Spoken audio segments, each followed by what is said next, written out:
उससे मुकम्मल कर भी आओ, वो जो अधूरी सी चाह बाकी है, वो जो अधूरी सी रात बाकी है।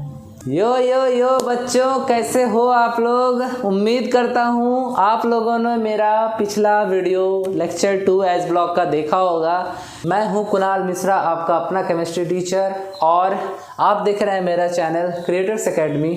अगर वीडियो अच्छी लगी हो या लगे तो लाइक, शेयर और सब्सक्राइब तो कर ही देना। पहले ही बोल दे रहा हूँ, क्योंकि अब वीडियो में घुसोगे तो भूल जाओगे सब्सक्राइब करना, मेरी वीडियो ख़त्म हो जाएगी, ठीक है ना।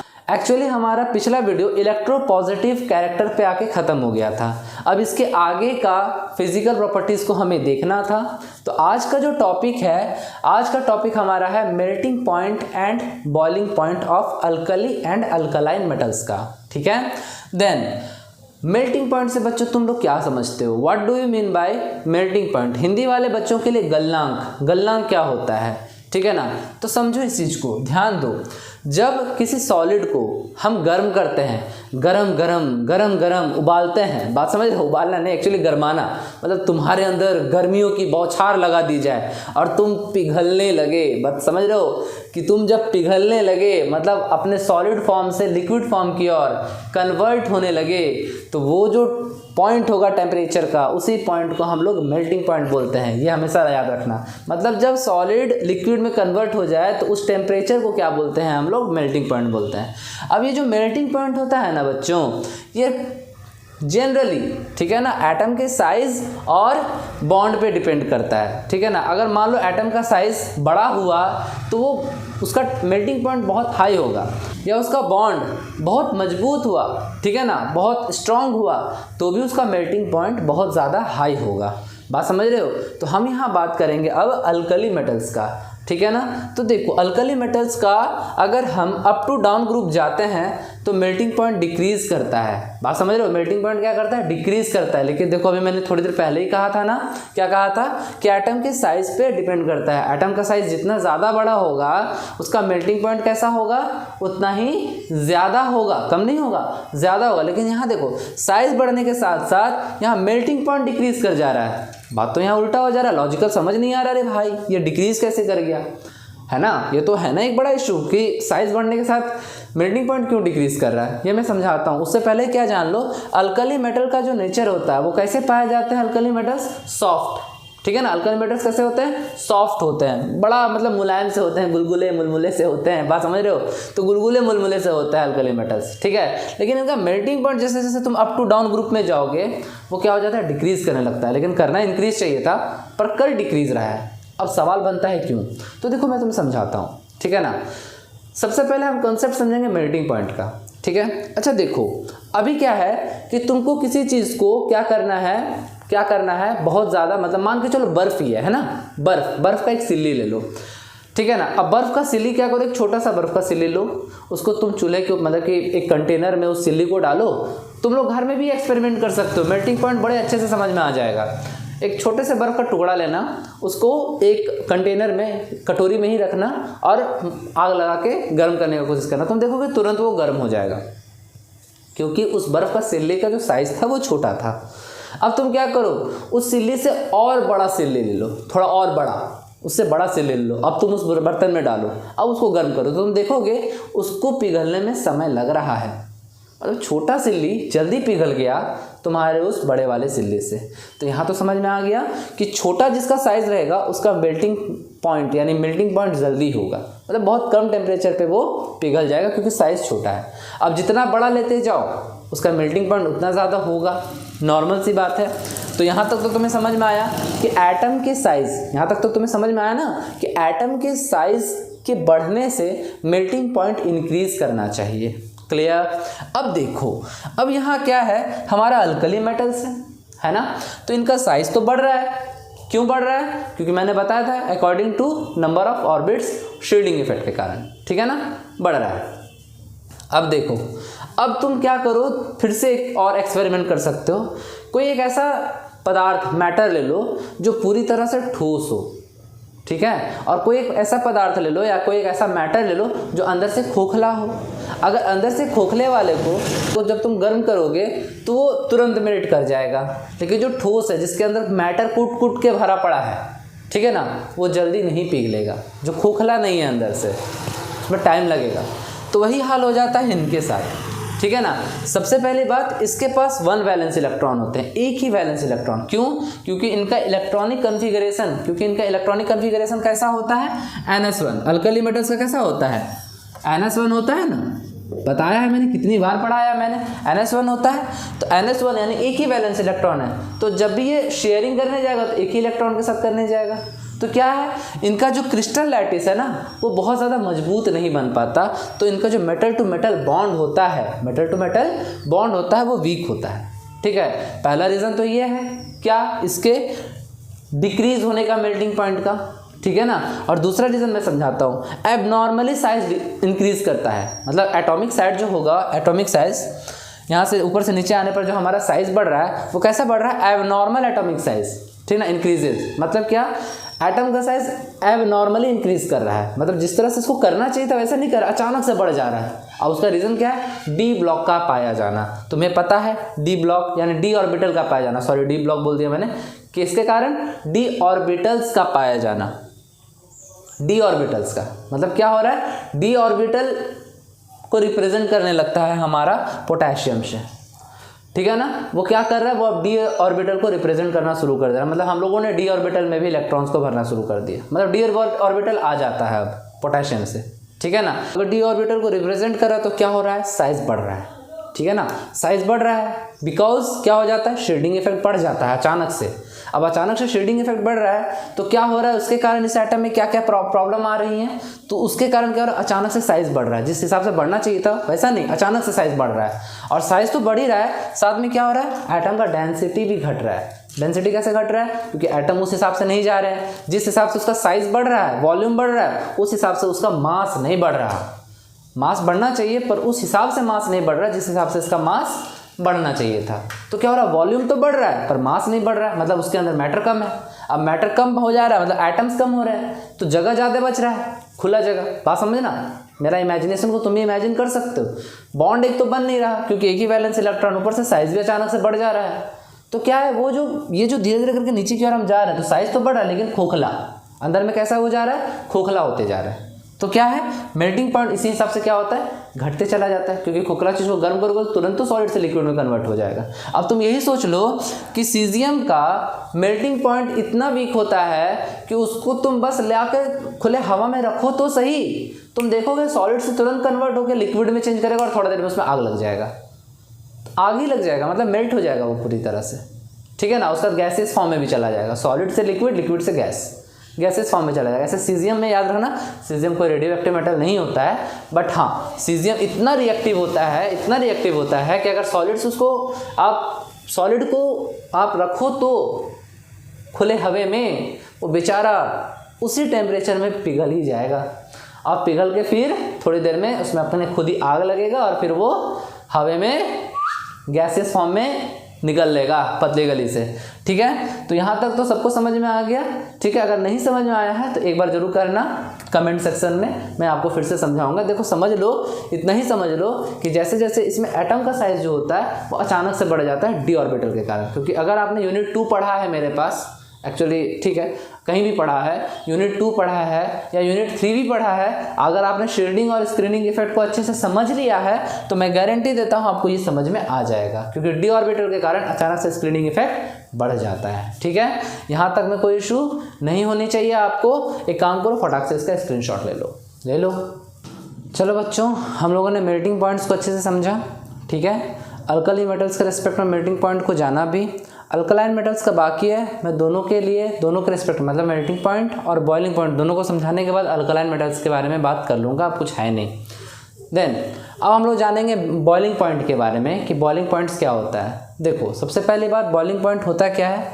जब कोई लिक्विड जिस टेम्परेचर पे कोई लिक्विड, ऐसे कह सकते हो, जिस टेम्परेचर पे कोई लिक्विड बॉयल होना शुरू हो जाए तो वही उसका बॉइलिंग पॉइंट होता है। या फिर अगर उसको बहुत बड़े में, बहुत अच्छे से और डीप में जाकर समझना है तो देखो क्या लिखा है, the boiling point of a liquid is the temperature at which the vapour pressure of the liquid becomes equal to the atmospheric pressure of the liquids environment. At this temperature the liquid is converted into a vapour. मतलब क्या हुआ कि एक ऐसा temperature जिसमें किसी liquid का vapour pressure liquid के एटमॉस्फेरिक के प्रेशर के इक्वल हो जाए तो वो क्या कहलाएगा, उसका बॉइलिंग पॉइंट कहलाएगा। ठीक है ना। अब दो तीन चीज़ है, वेपर प्रेशर क्या होता है, एटमॉस्फेरिक प्रेशर क्या होता है, अगर ये सब आपको नहीं पता है तो मैं समझा देता हूँ। वेपर प्रेशर हिंदी वाले बच्चों के लिए वेपर प्रेशर का मतलब होता है वाष्पीय दाब। ठीक है ना। तो अल्कली मेटल्स के बारे में समझते हैं कि बॉइलिंग पॉइंट कैसा होगा, तो बिल्कुल वैसा ही होगा जैसा मेल्टिंग पॉइंट के साथ हुआ था, क्योंकि बॉइलिंग पॉइंट भी पूरी तरह से डिपेंड करता है बॉन्ड्स पे कि वो किस तरह का बॉन्ड बना रहा है। ठीक है ना। तो यहाँ तो तुमको पता ही है बॉन्ड वीक है। ठीक है ना। तो क्या हो रहा है, ऊपर से नीचे यानी कि up to down. Up to down बोले तो कौन कौन है, हाइड्रोजन है, लिथियम है, सोडियम है, पोटेशियम है, रुबिडियम है और सीजियम है। ठीक है ना। तो अप टू डाउन जाने पर क्या करेगा, डिक्रीज करेगा बॉइलिंग पॉइंट, ये याद रखना, डिक्रीज करेगा। बस रीज़न वही है क्या, डी ऑर्बिटल्स का होना और एबनॉर्मल क्या, एटॉमिक साइज का इंक्रीज करना। ठीक है ना। यही रीज़न है जिसके कारण बॉइलिंग पॉइंट क्या होगा, अप टू डाउन जाने पर डिक्रीज करेगा अल्कली मेटल्स में। किस में डिक्रीज करेगा, अल्कली मेटल्स में। याद रखना किस में डिक्रीज करेगा, अल्कली मेटल्स में, अल्कली मेटल्स में। ठीक है, ये लिख लो। चलो इसका एक स्क्रीनशॉट ले लो। अब देखो बच्चा लोग, अल्कली मेटल्स और अल्कलाइन अर्थ मेटल्स के लिए हम मेल्टिंग एंड बॉइलिंग पॉइंट का बात कर रहे हैं, दोनों का सेम ही कंडीशन होता है। तो क्या होता है, melting and boiling point up to down group में जाने पर डिक्रीज करता है। क्या करता है, डिक्रीज करता है। तो ये भी अप टू डाउन जाने पर डिक्रीज ही करता है, ये भी क्या करता है, डिक्रीज ही करता है। लेकिन समस्या ये है कि हमेशा क्या है बात, हमेशा अल्कली मेटल से ज़्यादा मेल्टिंग और बॉइलिंग पॉइंट होगा अल्कलाइन अर्थ मेटल्स का। रीज़न क्या है, रीज़न ये है कि इसका जनरल इलेक्ट्रॉनिक कॉन्फ़िगरेशन होता है NS1 और इसका होता है NS2। और मैंने पिछले ही क्लास में बताया था कि NS2 जनरल इलेक्ट्रॉनिक कॉन्फ़िगरेशन वाले जो मेटल्स होंगे वो ज़्यादा स्टेबल होंगे, तो उनका मेल्टिंग और बॉइलिंग पॉइंट ज़्यादा होगा। बात समझना। लेकिन हाँ, किसके ये में, अल्कली मेटल्स के रिस्पेक्ट में अल्कलाइन अर्थ मेटल्स का मेल्टिंग एंड बॉइलिंग पॉइंट ज़्यादा होता है, ये हमेशा याद रखना।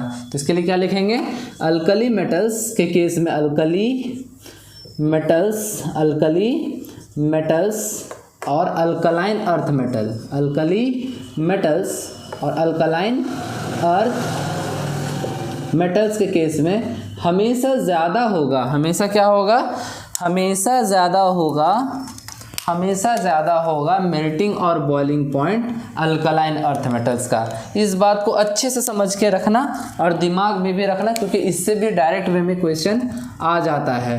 ठीक है ना। इस चीज़ को चलो जल्दी से नोट डाउन करो। और हाँ, एक बात और, कॉपी और पेन लेकर बैठो।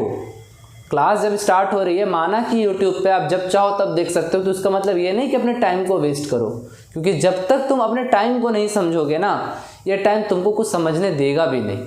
तो चलो सबको अपने अपने कॉपी को लेकर के बैठो और जो मैं लिख रहा हूँ यहाँ पे उसको उसी तरह नोट डाउन करते चले जाओ। और एक बात और, NCERT की बुक ज़रूर से ज़रूर पढ़ना। मेरे लेक्चर को देखने के बाद फिर आप NCERT की बुक को पढ़ेंगे, और जो समझ नहीं आएगा आप मुझे कमेंट सेक्शन में ज़रूर से ज़रूर बताएंगे कि आपको क्या ही नहीं समझ में आया। ठीक है, मैं आपकी पूरी तरह से हेल्प करूँगा। तो फटाक से इसका स्क्रीनशॉट लो। तो बच्चों, अब हम स्टार्ट करेंगे डेंसिटी के बारे में। ठीक है, वैसे मुझे पता है कि तुम्हें डेंसिटी के बारे में पता है। क्या होता है density, what do you mean by density. Density होता है mass by volume, mass upon volume. ठीक है ना, मास बाय वॉल्यूम। और मास के बारे में आपको पता होगा, वॉल्यूम के भी बारे में आपको पता होगा। मतलब क्या है, the density of a substance is its mass per unit volume. ठीक है ना, यही होता है डेंसिटी। ठीक है ना, मतलब क्या, हिंदी वाले बच्चों के लिए मास का मतलब होता है द्रव्यमान और वॉल्यूम का मतलब होता है आयतन। ठीक है ना, द्रव्यमान बटा आयतन। ठीक है ना, तो इसी को हम लोग डेंसिटी यानी कि घनत्व बोलते हैं। क्लियर है। तो डेंसिटी इज इक्वल होता है मास बाय वॉल्यूम। अब समस्या ये है सर कि हमारा अल्कली मेटल्स में ठीक है ना। अल्कली मेटल्स क्या होते थे, अल्कली मेटल्स होते थे, देखो अल्कली मेटल्स, ठीक है ना। अल्कली मेटल्स में हमारा डेंसिटी कैसा होगा, अल्कली मेटल्स में हमारा, अल्कली मेटल्स में हमारा डेंसिटी कैसा होगा, अल्कली मेटल्स में हमारा डेंसिटी कैसा होगा। तो मैं लिख देता हूँ अल्कली मेटल्स को सारे को।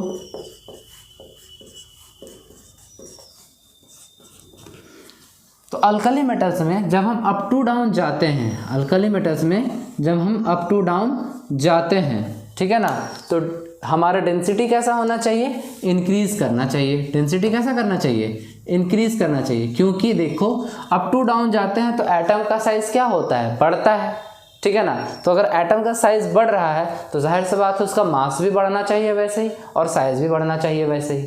तो क्या होता है, हमारा डेंसिटी इंक्रीज करना चाहिए, मास बाय वॉल्यूम, ठीक है ना। तो क्या करना चाहिए, हमारा डेंसिटी इंक्रीज करना चाहिए। पर देखो यहाँ एक एक्सेप्शन है, यहाँ एक एक्सेप्शन है। कौन है एक्सेप्शन, तो मैं दिखाता हूँ तुम्हें।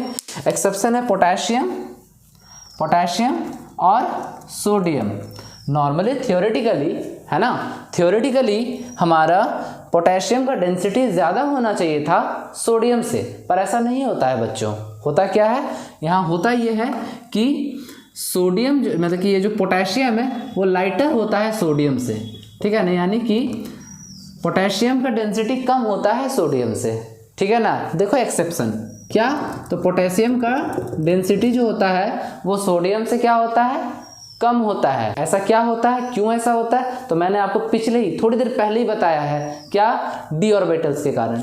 डी ऑर्बिटल्स के कारण साइज यानी कि वॉल्यूम, डी ऑर्बिटल्स के कारण वॉल्यूम तो बहुत बढ़ जाता है, ठीक है ना, लेकिन मास नहीं बढ़ पाता, इसका मास नहीं बढ़ पाता। वॉल्यूम बढ़ जाता है, जिस हिसाब से वॉल्यूम बढ़ता है उस हिसाब से इसका मास नहीं बढ़ पाता, जिसके कारण क्या होता है, पोटेशियम क्या हो जाता है, सोडियम से लाइटर हो जाता है। उसका डेंस जो है वो कैसा हो जाता है, सोडियम से कम होता है, उसका डेंसिटी कम होता है। ये बात हमेशा याद रखना। और एक चीज़ और याद रखना, जितने भी अल्कली मेटल्स हैं, जितने भी अल्कली मेटल्स हैं, उनका डेंसिटी हमेशा H2O से कम होता है। मतलब क्या, अल्कली मेटल्स का डेंसिटी हमेशा H2O से कम होता है, ठीक है ना। ये चीज़ को भी याद रखना, अल्कली मेटल्स का डेंसिटी H2O से हमेशा कम होता है, ठीक है ना, H2O से हमेशा कम होता है, यानी कि पानी में फेंकने पर तैरने लगते हैं। बात समझ रहे हो, पानी में फेंकने पर तैरने लगते हैं। ये चीज़ को हमेशा याद रखना।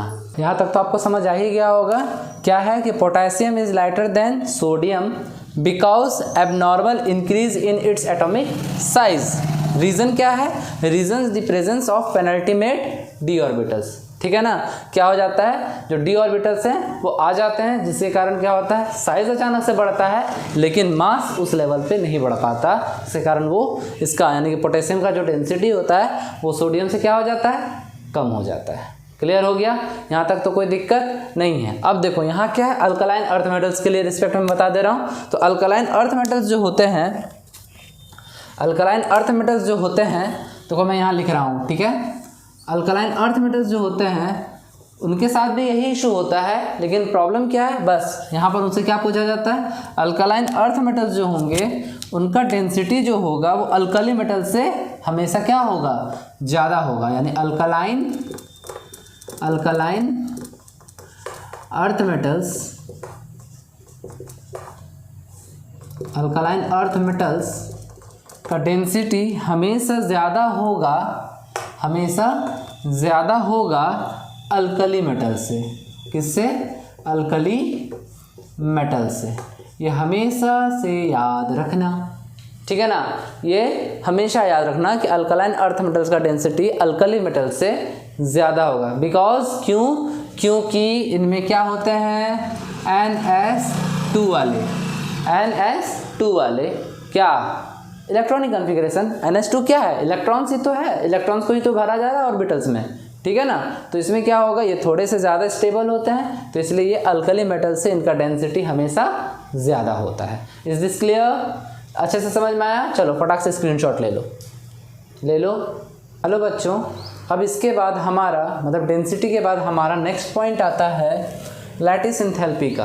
अब मैं बार बार लैटिस का यूज़ कर रहा हूँ, लैटिस टर्म का यूज़ कर रहा हूँ, तो सोच रहे होगे ये लैटिस है क्या। तो देखो कोई भी जो सॉलिड होता है ना, ठीक है ना, कोई भी खासकर कोई भी जो सॉलिड होता है ना, खासकर वैसा सॉलिड जैसे क्रिस्टलाइन सॉलिड, पढ़ोगे ये सब 12th में, what do mean by lattice. तो जैसे कोई सॉलिड होता है ना, तो जो अपना स्ट्रक्चर है ना वो लैटिस के फॉर्म में बनाता है, ठीक है ना। मतलब कह सकते हो छोटे छोटे जो एटम्स होते हैं वो एक दूसरे के साथ अटैच होते हैं बॉन्ड बना करके। अब वही जो बहुत सारे एटम्स मिलकर एक दूसरे के साथ अटैच हो रहे हैं तो वो एक क्रिस्टल का निर्माण करते हैं जिसको, और वही जो क्रिस्टल है वो लैटिस फॉर्म में होता है। इसके बारे में तुम unit 1 solid state class 12th में पढ़ोगे, ठीक है। सो डोंट वरी, लैटिस क्या होता है, लैटिस यही समझ लो कि एक सॉलिड का, ठीक है ना, स्ट्रक्चर होता है, ठीक है ना, जिसमें सॉलिड एग्जिस्ट करता है, ठीक है। अब देखो ध्यान दो, तो लैटिस एंथैल्पी क्या हो गया, मतलब अगर मान लो कोई दो एलिमेंट्स मिलकर के कंपाउंड बनाए हुए हैं, खासकर आयोनिक कंपाउंड बनाए हुए हैं, खासकर कौन से कंपाउंड बनाए हुए हैं, आयोनिक कंपाउंड बनाए हुए हैं, और आयनिक कंपाउंड में एक एक एलिमेंट्स को अलग करने के लिए, मतलब उसके आयनिक फॉर्म में अलग करने के लिए जिस एंथैल्पी की ज़रूरत पड़ेगी वही क्या कहलाएगा, लैटिस एंथैल्पी कहलाएगा। जैसे समझ के चलते हैं कि मान लो कि कोई दो एलिमेंट है, चलो कोई एक एलिमेंट मैंने मान लिया m है और दूसरा एलिमेंट मान लिया मैंने x है। अब इसको मुझे तोड़ना है, ठीक है ना। तो यहाँ मैंने डाला लैटिस एंथैल्पी। एंथैल्पी का मतलब मैंने कहा था ये एक एनर्जी होता है, एंथैल्पी का दूसरा नाम एनर्जी होता है। तो लैटिस एंथैल्पी या एनर्जी भी मैं लिख सकता हूँ, लैटिस एनर्जी। मतलब क्या है कि अब मैं इसको अलग करना चाहता हूँ तो ये दो अब इंडिविजुअल आयंस में टूट जाएंगे, ठीक है ना। कैसे, और कितना होगा इसका 1 मोल, ठीक है ना। देखो ये 1 मोल के कंडीशन में है तो m प्लस x का माइनस, तो देखो ये दो टूट गया ना। तो तोड़ने के लिए जिस एनर्जी का हमने यूज़ किया उसी को हम लोग क्या कहते हैं, लैटिस एनर्जी या लैटिस एंथैल्पी कहते हैं। एग्जांपल में जैसे NaCl है, सोडियम क्लोराइड, इसको हम लोग 1 मोल ऑफ आयनिक फॉर्म में तोड़ना चाहें तो क्या करेंगे, एक एनर्जी डालेंगे जिसको क्या बोल रहे थे, जिससे ये बीच का बॉन्ड क्या हो जाए, ब्रेक हो जाए और ये अपने आयनिक फॉर्म में आ जाए। तो क्या होता है, इसको लैटिस एनर्जी बोलेंगे, जो हम लोगों ने इसमें एनर्जी को डाला, ठीक है। अब ये कैसे टूट जाएगा, Na प्लस में टूटेगा प्लस Cl माइनस में टूटेगा, ठीक है ना। इसी को हम लोग लैटिस एंथैल्पी बोलते हैं। ये बात यहाँ तक आपको समझ में आ गई है। हाँ तो बच्चों अब हम जानेंगे किसके केस में, अल्कली मेटल्स के केस में, कि लैटिस एंथैल्पी का क्या इफेक्ट पड़ता है, लैटिस एंथैल्पी का क्या इफेक्ट पड़ता है अल्कली मेटल्स के केस में। देखो हम यहाँ हाइड्रोजन को नहीं लेंगे क्योंकि हाइड्रोजन यहाँ आयनिक बॉन्ड नहीं बनाता, ठीक है, ये हमेशा याद रखना। तो हाइड्रोजन यहाँ आयनिक बॉन्ड बनाता नहीं है तो इसलिए हम हाइड्रोजन को लेंगे नहीं, क्योंकि यहाँ किसके बारे में बात हो रहा है, लैटिस एंथैल्पी किसके बारे में बात हो रहा है, आयनिक बॉन्ड्स के बारे में बात हो रहा है। तो देखो, तो हम यहाँ लिथियम, सोडियम, पोटेशियम, रुबिडियम और सीजियम को लेते हैं। तो अप टू डाउन जाने पर हमारा क्या होता है, लैटिस एंथैल्पी डिक्रीज कर जाता है। लैटिस एंथैल्पी क्या कर जाता है, डिक्रीज कर जाता है। अप टू डाउन जाने पर लैटिस एंथैल्पी क्या कर जाता है, डिक्रीज कर जाता है। बात समझ रहे हो।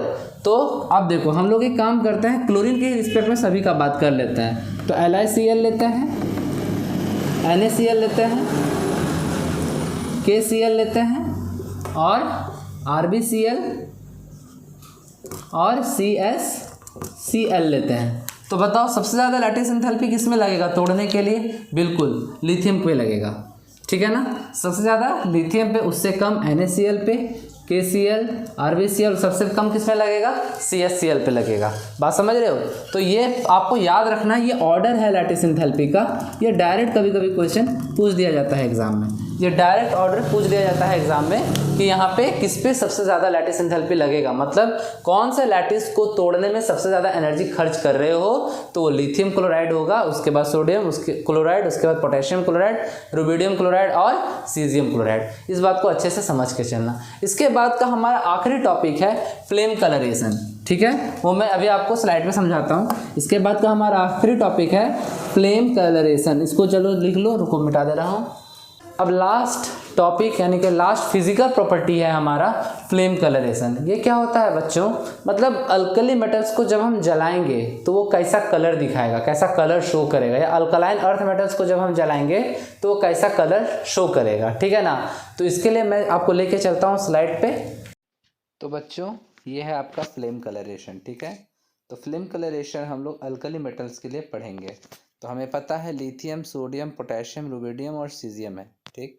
तो देखो लिथियम जो है वो क्रिम्सन रेड कलर का दिखाता है, ठीक है ना। लिथियम कैसा दिखाता है, क्रिम्सन रेड कलर का दिखाता है, ये दिख रहा होगा, ठीक है। सोडियम गोल्डन येलो कलर का, ठीक है ना। पोटेशियम पेल वॉयलेट, और रुबिडियम पर्पल, और सीजियम स्काई ब्लू यानी कि लगभग वॉयलेट कलर का दिखाता है। फ्रांसियम जो है वो एक रेडियो एक्टिव एलिमेंट है, आपको पता है, जिसके कारण से ये फ्लेम कलरेशन नहीं दिखाता है, ठीक है। अब आ जाते हैं हम लोग अल्कलाइन अर्थ मेटल्स पे, ठीक है। यहाँ देखो एक साथ मैंने सारे को कर दिया है अल्कलाइन अर्थ मेटल्स पे, ठीक है ना। तो अल्कलाइन अर्थ मेटल्स पे है, तो कैल्शियम कैसा होता है बच्चों, ब्रिक रेड कलर का होता है कैल्शियम, ठीक है ना। स्ट्रोंटियम क्रिम्सन रेड कलर का होता है, ऐसा नहीं होता, देखो नीचे में मैंने क्रिम्सन रेड यहाँ पे इस जगह पे दिखाया है, देखो है ना, क्रिम्सन रेड कलर का दिखाता है स्ट्रोंशियम। बेरियम जो होता है एप्पल ग्रीन, हरा सेव देखे हो, हरा कलर का सेव वैसा होता है बेरियम, मतलब इनको जलाएंगे ना तो इस तरह का कलर दिखाएगा। फ्लेम कलरेशन का मतलब ही होता है इनको जलाने के बाद ये कैसा कलर शो करता है, ठीक है ना। उसके अलावा रेडियम जो होता है वो एक रेडियो एक्टिव मेटल है, आपको पता है, तो हल्का सा क्रिम्सन पिंक कलर का दिखता है, लेकिन ऐसे रेडियो एक्टिव मेटल है तो हम लोग उसको जलाते नहीं हैं, पर फिर भी ये क्रिम्सन कलर का दिखता है, क्रिम्सन पिंक कलर का, थोड़ा सा हल्का सा पिंक, हल्का पेल पिंक जैसा दिखेगा, ठीक है ना, रेडियम, ठीक है ना। तो ये हो गया इनका फ्लेम कलरेशन। और कॉपर को जब हम जलाएंगे तो वो ग्रीन कलर का दिखता है। ऐसे कॉपर के बारे में हम बाद में पढ़ेंगे, पर मैंने सोचा यहीं पर क्यों ना दिखा दूँ। तो कॉपर भी कैसा होता है, ग्रीन कलर का दिखाता है फ्लेम कलरेशन, ठीक है ना। बेरिलियम और मैग्नीशियम ये दोनों का फ्लेम कलरेशन नहीं होता है, बिकॉज दोनों का आयनाइजेशन एंथैल्पी बहुत ज़्यादा होता है। तो चलो बच्चों, आज हमारा फिजिकल प्रॉपर्टीज़ पूरी तरह से अल्कली और अल्कलाइन अर्थ मेटल्स का खत्म हो गया। नेक्स्ट लेक्चर में हम लोग केमिकल प्रॉपर्टीज़ को लेकर के चलेंगे। और मैं बता दूं, अगर आपको मेरी वीडियो अच्छी लगी हो तो लाइक करना, शेयर जरूर से जरूर करना। वैसे सभी स्टूडेंट्स को जिसको केमिस्ट्री समझ में नहीं आती, मैं गारंटी देता हूँ एस ब्लॉक एलिमेंट्स अच्छे से समझ में आएगा। और मैं इसके बाद अब यूनिट 1 और यूनिट 2 का भी इंडिविजुअल वीडियो, ठीक है ना, यूनिट 1 और यूनिट 2 का इंडिविजुअल वीडियो भी अब आपके लिए बना करके लेकर के आऊँगा, जिसमें आपको पूरा बेसिक कॉन्सेप्ट होगा एटम्स का, एलिमेंट्स का, कंपाउंड्स का, सारे चीज़ों का, ठीक है। तो क्या है, कमेंट और शेयर कर देना, ठीक है ना, क्योंकि इससे मुझे इंस्पिरेशन मिलती है कि हाँ मैं आपके लिए वीडियोस बनाता रहूँ। कमेंट तो ज़रूर करना अगर आपको मेरी वीडियो अच्छी लग रही है तो, ठीक है। तो मिलते हैं अगले वीडियो में, आज के लिए थैंक्स।